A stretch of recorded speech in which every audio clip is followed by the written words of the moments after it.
What happens when a community is pushed too far and decides to fight back against the government itself? In 1889, the Georgia State Militia rode into Wilkes County with weapons, warrants, and one mission: take the land. They expected terrified farmers to surrender. What they found instead made them turn around and ride home. This is the story they buried for over a century. After the Civil War, a generation of black men and women in Wilkes County, Georgia, did the impossible. Under a system designed to destroy them, they bought land, they built farms, they built homes, they built wealth. But in the post-Reconstruction South, black land ownership wasn't just an economic threat, it was a political one.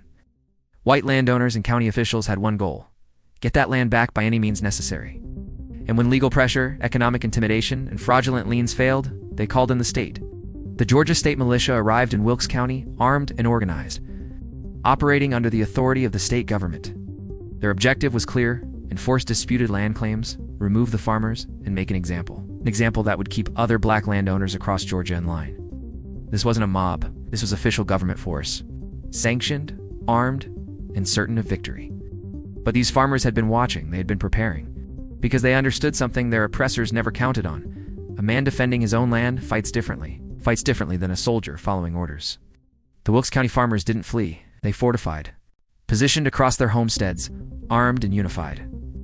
They met the militia not with surrender, but with organized, tactical resistance. The farmers held their ground, and in a moment that would send shockwaves through Georgia's power structure, the militia, facing a coordinated defense they were not prepared for, was forced to withdraw.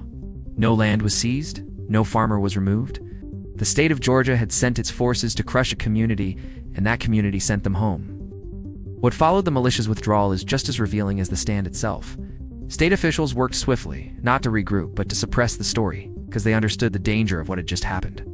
If black farming communities across Georgia heard that resistance had worked, that the government could be stopped, it would ignite a movement they couldn't extinguish. So the victory was buried. The records were minimized, as the narrative was controlled. And for over 100 years, the Wilkes County farmers were denied their rightful place in history. But here's what they could not erase. Those farmers kept their deeds. Their land stayed in their families. And in an era when the entire system, legal, political, and military, was designed to strip black Americans of everything they built, these men and women proved that organized resistance was the only language power respected. This wasn't just a local skirmish. This was black sovereignty in action. History didn't bury this story because it wasn't important. They buried it because it was too powerful. Share this. Someone needs to see it. Subscribe for more hidden black history every week. We bring back what was taken. The truth doesn't disappear. Waits.